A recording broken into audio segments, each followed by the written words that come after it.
მოგითხრობთ ჩინური კოსმოსური სადგურის ტიანგუნის შესახებ, რადგან ეს ნაწილობრივ დახურული სახელმწიფო ცალკე ავითარებს კოსმოსურ ტექნოლოგიებს და ორბიტალურ სადგურს, რომელიც ჯერ კიდევ მშენებლობისა და ზრდის ეტაპზეა. მას შემდეგ, რაც ტიანგუნის მშენებლობა დასრულდება და მასში ასტრონავტები იცხოვრებენ და იმუშავებენ, ჩინური კოსმოსური სადგურის მისიის ხანგრძლივობად 10 წელი განისაზღვრება.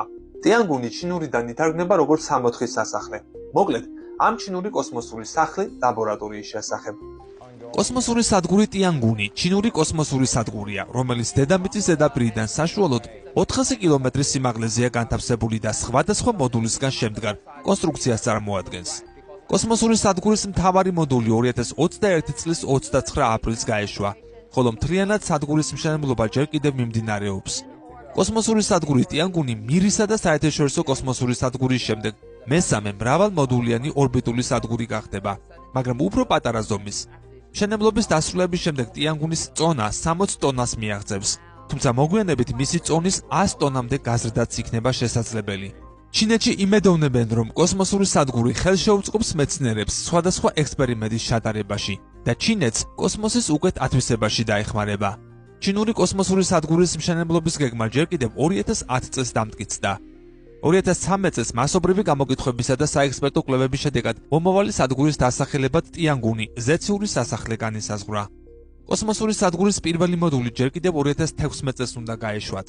თუმცა პროცესმა 2019 წლისთვის გადაიწია.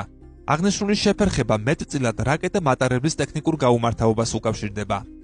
2018 წელს ცნობილი გახდა, რომ კოსმოსური სადგურის პირველი მოდული 2020 წელს გაეშვებოდა. 2019 წლის მარტში ჩინეთის აეროკოსმოსური სამეცნიერო ტექნიკური კორპორაციის ხელმძღვანელმა განაცხადა, რომ კოსმოსური სადგურის მშენებლობა 2022 წლისთვის დასრულდებოდა. 2021 წლის 19 აპრილს ჩინური კოსმოსური სადგურის პირველი მოდული წარმატებით გაეშვა და მითითებულ ორბიტაზეც გავიდა. 2021 წლის 30 მაისს კი მთავარ მოდულს სატვირთო ხომალდი წარმატებით მიუერთდა.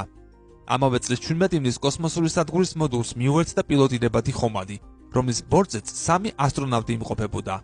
ჩინეთის სახელმწიფო კოსმოსური სააგენტოს ცნობით, ტიანგუნის უმთავრესი დანიშნულებაა სხვადასხვა კოსმოსური ხომალდის მიერთების ტექნოლოგიის განვითარება, ადამიანთა კოსმოსში გრძელვადიანი ყოფნის პერსპექტივის სიღრმისეული ანალიზი, ავტონომიური ტექნოლოგიების ჩამოყალიბება სადგურის უკეთ სამართავად, სხვადასხვა სამეცნიერო ექსპერიმენტების ჩატარება. კოსმოსური სადგური ტიანგუნი პეკინის კოსმოსური ფრენების ცენტრიდან იმართება.